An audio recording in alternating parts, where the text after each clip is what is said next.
A'udzu billahi minasyaitonir rajim. Bismillahirrahmanirrahim. Alhamdulillahirabbil alamin wassalatu wassalamu ala asyrofil mursalin sayyidina Muhammad Thahiril Amin wa ala alihi wa ashabihi al-ghurril majmin. Amma ba'du. Assalamualaikum warahmatullahi taala wabarakatuh. Alhamdulillah, selamat datang ke program Bicara Rahmah siri kedua dengan tajuknya Membina Masyarakat Berilmu, Berakhlak dan Penyayang.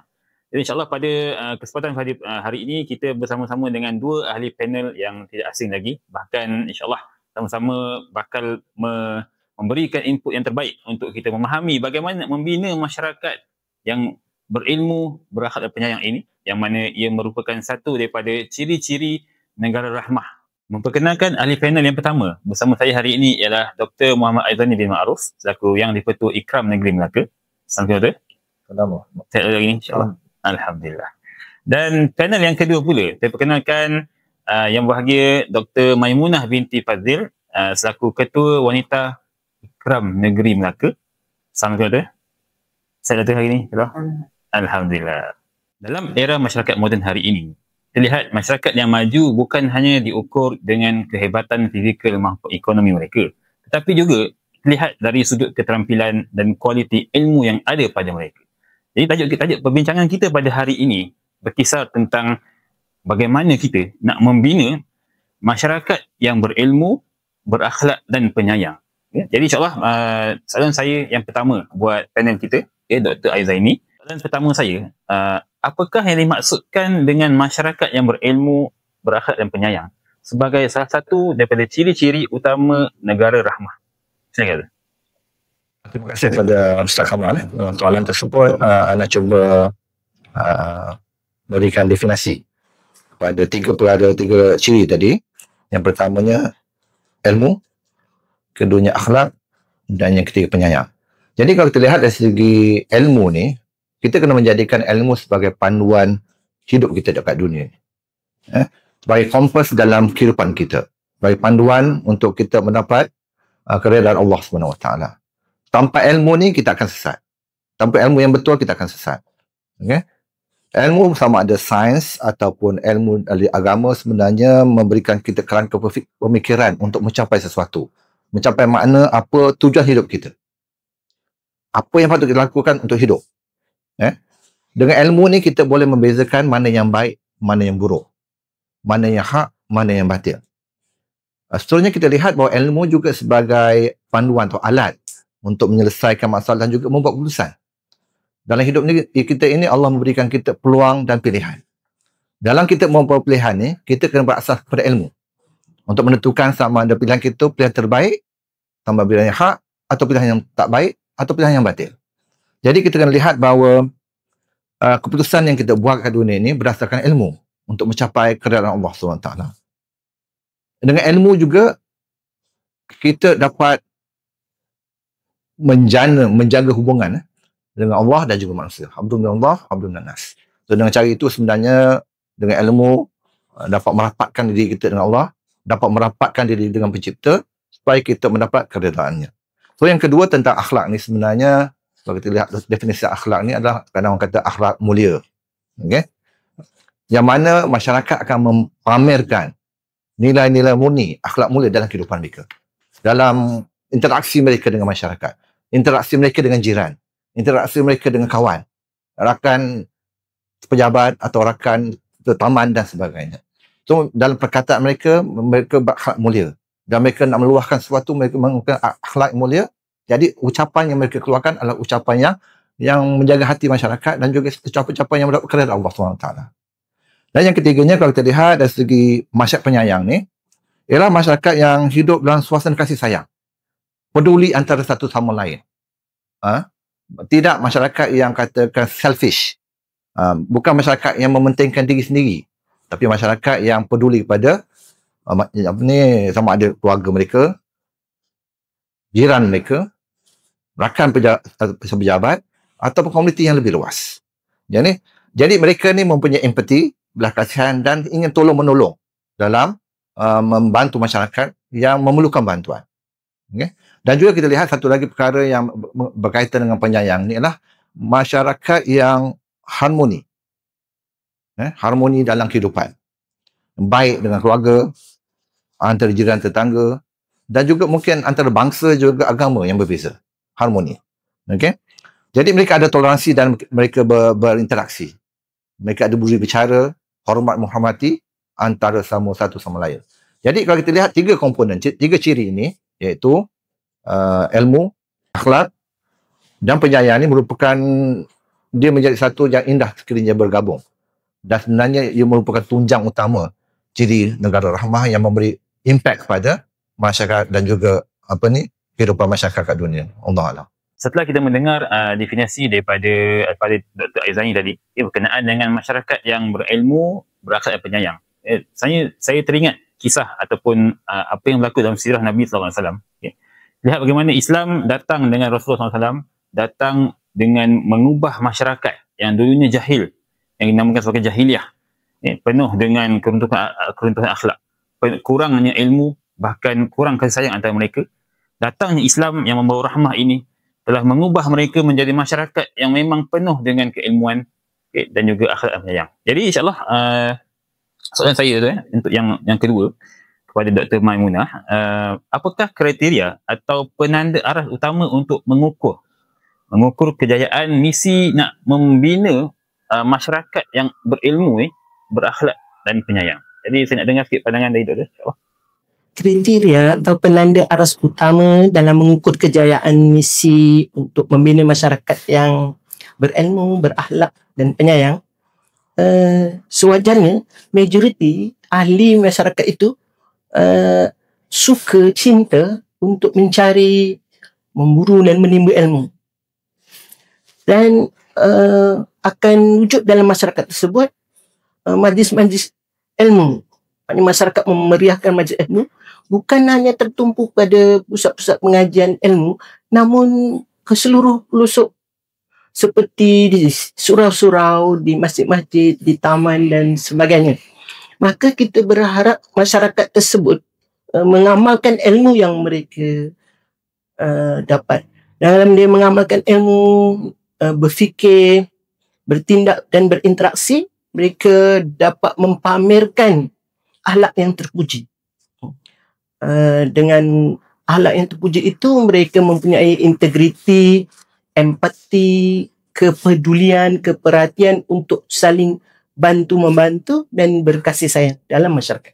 Penanda aras utama yang penting adalah bagaimana ahli masyarakat tersebut boleh membuktikan ilmu, iman dan ihsan itu benar-benar berlaku dalam kehidupan seharian. Kita tengok contoh di zaman Khalifah Umar Al-Khattab. Dikatakan satu hari dia melihat pemuda pengembala kambing, maka dia cuba mengujinya. Boleh tak dia menjual kambing tu? Kambing tu kan banyak. Dan katakanlah kepada tuanmu yang bahawa kambing tu dimakan serigala. Namun pemuda itu menolak dan mengatakan, di mana Allah? Itu satu. Dan dikatakan juga Umar Al-Khattab mendengar seorang gadis penjual susu diperintahkan oleh ibunya untuk mencampur air ke dalam jualannya. Maka dikatakan tidak. Ibunya kata bukannya Khalifah Umar Al-Khattab tahu, tapi dikatakan bukankah Tuhan kepada Khalifah itu lihat dan mengetahui. Itu contoh bagaimana ilmu, iman dan ihsan itu benar-benar dapat diterjemahkan dalam kehidupan masyarakat. Baik, insyaAllah untuk soalan ketiga kita bersama dengan Dr. Aizani pula, melihat kepada konteks masyarakat berilmu, berakhlak dan penyayang yang kita cuba gagaskan kali ini. Okay. Pada pandangan doktor, di manakah kita sekarang? Saya kata. Kalau kita melihat situasi masyarakat kita sekarang dari segi tiga ciri tersebut, dari segi ilmu, akhlak dan penyayang tu, kita boleh katakan bahawa dari segi ilmu ni memang banyak, seperti yang kata oleh panel yang kedua tadi, banyak program-program yang dilakukan, sama ada melalui media, social media, internet sebagainya, mungkin masjid, surau sebagainya. Banyak semua masyarakat boleh mendapat ilmu.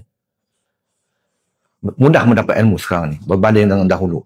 Di mana-mana sahaja dengan menggunakan teknologi yang ada, mudah mendapat ilmu. Mereka mendapat ilmu yang betul, yang tepat, menjadi panduan pada kehidupan mereka. Tapi kalau kita lihat sebenarnya ilmu satu aspek. Dan kalau kita lihat dari segi akhlak dan juga dari segi kasih sayang ni, masih ada lagi ruang untuk kita memperbaiki masyarakat kita.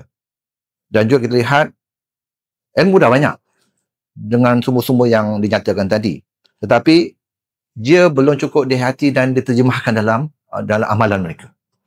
Kalau kita lihat masyarakat kita sekarang kan, banyak yang berlaku di social media, di mana-mana saja yang memang kita akan dengar macam-macam. Menggambarkan bahawa ilmu yang ada tu tidak diterjemahkan dalam percakapan, dalam tindakan dan juga perkataan mereka. Contohlah, kita dengar macam-macam dalam social media. Bila satu isu, mereka kadang berdasarkan kepada fahaman, pada kumpulan, mereka bertindak. Tidak berdasarkan kepada ilmu dan dia punya kata akhlak dan juga kasih sayang. Tak ada. Mereka sanggup memfitnah. Dan juga apa yang berlaku, kita lihat pembunuhan berlaku. Kan? Isu-isu yang berlaku kita dengar setiap hari. Setiap hari ada kes-kes tertentu yang menggambarkan bahawa ilmu tu tidak refleks kepada amalan mereka.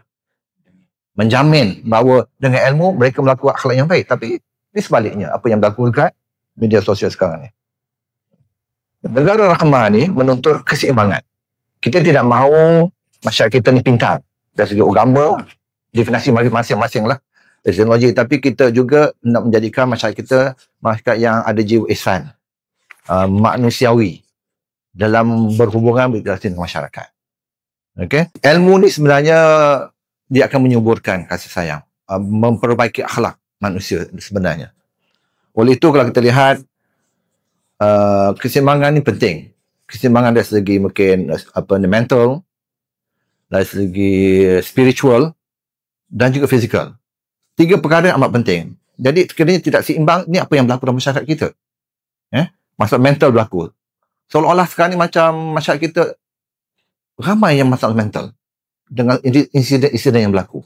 Tidak berasaskan pada kasih sayang sesama insan. Kes yang berlaku di sekolah, kes buli dan sebagainya, itu menunjukkan bahawa kasih sayang itu tidak wujud. Walaupun kita katakan banyak masyarakat kita dengan ilmu. Even pelajar sekolah pun banyak ilmu, pengisian yang diberikan. Tindakan mereka tidak menggambarkan kasih sayang antara insan. Yang mana nilai jiwa insan dan juga manusiawi itu hilang dalam masyarakat kita sekarang ini. Jadi insyaAllah selepas kita mendengar perkongsian daripada Dr. Aizani tadi berkenaan dengan yang berlaku sekarang dalam masyarakat kita. Kita lihat pula dengan soalan keempat tu. Soalan keempat saya berbunyi, dalam era ICT ni, apa dia panggil, IT kan, teknologi maklumat dan juga keledakan media sosial ni yang ada pada zaman sekarang ni, apa halangan dan mungkin juga cabaran untuk kita nak bawa pembentukan masyarakat yang berilmu ni, berilmu, berakhlak dan juga penyayang, pada pandangan doktor? Dalam era teknologi maklumat dan media sosial masa kini, maklumat informasi terlalu meluas, tanpa sepadan, tanpa terkawal, tanpa tapisan. Ada kalanya maklumat ini menyebabkan berbagai kekeliruan, fitnah yang tersebar di dalam masyarakat yang boleh menyebabkan timbulnya pecah belah dan keburukan. Bahan-bahan seperti pornografi boleh mudah tersebar luas dan mudah untuk dikongsi. Dia boleh mendatangkan, merosakkan seperti akibatnya ketagihan pornografi. Isu lain, apabila ahli masyarakat berada di dalam alam maya, dia menghilangkan kesedaran realiti. Ini yang boleh melunturkan adab-adab dan nilai insani. Yang ketiga adalah apabila ahli masyarakat terlalu tertumpu kepada gadget, kepada media sosial hingga menjauhkan kepada hubungan sebenar dalam realiti, maka dia boleh menghilangkan rasa kasih sayang, menghilangkan rasa empati di antara ahli masyarakat. InsyaAllah untuk soalan yang kelima, kita akan tujukan kepada Dr. Aizani. Doktor, keruntuhan akhlak meningkatnya gejala sosial dan juga hilangnya kemanusiaan yang ada pada manusia sekarang. Kini amat membimbangkan kita semua. Jadi pada pandangan Dr. Ini sebenarnya termasuk juga di kalangan remaja. Jadi pada pandangan Dr. Azani, apakah yang perlu kita laksanakan dan atau juga apakah cadangan solusi penyelesaian yang tuntas untuk mengatasi masalah ini? Ya, terima kasih Ustaz Kamal. Dr. Okey, sebenarnya perkara memang sangat merisaukan kita. Yang rasis sekarang ni memang menghadapi cabaran yang besar berbanding dengan zaman saya, mungkin zaman ahli panel yang kedua, berbeza sekarang. Penyelesaian banyak kita lihat, tapi ada perkara paling penting yang kita perlu highlightkan. Yang pertamanya dari segi pendidikan. Kita kena di sekolah sebenarnya kena menerapkan lebih seimbangkan dari segi pendidikan akhlak dan juga kerohanian. Supaya jiwa sama ada yang bukan Islam dan sebagainya dari segi nilai yang terbaik, melakukan satu dengan nilai yang tertentu supaya masyarakat ni dapat membezakan antara baik dan buruk. Yang keduanya kita lihat ialah dari segi ibu bapa kat rumah ni. Rumah adalah orang katakan sebagai sekolah pertama kepada anak-anak. Dia perlu diterapkan masa daripada kecil lagi. Dan ibu bapa kena main peranan yang besar. Sebab anak-anaknya melihat. Dia melihat berapa dari segi percakapan mereka, dari segi kelakuan mereka, tindak tanduk mereka kat rumah. Jadi sebagai contoh. Jadi mereka ni menyerap apa yang ibu bapa mereka lakukan. Jadi ibu bapa sangat penting. Kita tidak mahu ada kan diri sebagai dualism. Dekat sekolah, cikgu cakap macam gini. Dekat rumah, dia tengok benda lain. Jadi dia pun confused. Kesian kepada anak-anak. Sebab itu, ibu bapa kena main peranan yang penting untuk menjayakan atau memastikan bahawa anak ini mempunyai nilai ilmu dengan diberikan pendidikan. Yang penting adalah contoh yang terbaik sebenarnya. Hubungan suami isteri pun kena penting. Kalau asyik berantakan, bergaduh, jadi anak lihat bahawa ini sebenarnya kehidupan. Mana future dari besar pun ini akan jadi sebagai contoh kehidupan mereka. Jadi dan yang seterusnya kalau kita lihat mungkin dah di-highlightkan oleh panel tadi dari segi kawalan social media dan teknologi yang ada. Benda ni memang satu yang mencabar sebenarnya. Kita tak boleh buang teknologi. Social media kita tak buang. Dia sebagai platform memang masyarakat sekarang ni berhubung. Mendapatkan maklumat. Tapi bagaimana ia dapat dikawal. Jadi peranan ibu bapa dan juga sebenarnya institusi kerajaan atau apa mana yang berkaitan tu, institusi pendidikan, kerajaan sebagainya, kena main peranan yang besar untuk memastikan penapisan ataupun tindakan ataupun SOP ke atau polisi tertentu untuk memastikan bahawa benda dapat dihalang. Tak dapat halang pun dapat dikurangkan supaya mana-mana yang terlalu ketara sangat maklumat dapat ditapis supaya tak sampai pada masyarakat. Dan kita lihat sekarang ni memang setiap remaja semua ada handphone. Smartphone. Mana satu yang kata pelik lah, tak ada kan sekarang ni kan. Jadi benda tu kita lihat, kita tak boleh elak, tapi bagaimana kita boleh melakukan tindakan atau inisiatif untuk memastikan apa maklumat yang sampai tu, maklumat yang katakan yang ada nilai-nilai yang terbaik kat situ. Jadi akhir sekali kalau kita lihat sebenarnya kita kena balik kepada Allah SWT. Bagi kita orang Islam kita kena balik. Tanpa ada hubungan dengan Allah kita akan menilai benda-benda yang tidak berasal kepada iman, tidak berasal kepada ilmu yang betul, tidak berasal kepada akhlak yang baik dan tidak berasal kepada kasih sayang. Keseimbangan yang penting. Jadi pendidikan yang seimbang, keluarga yang harmoni dan masyarakat yang harmoni juga sebenarnya memberi impact kepada kehidupan masyarakat sekarang dan masa hadapan. Wallahualam bissawab.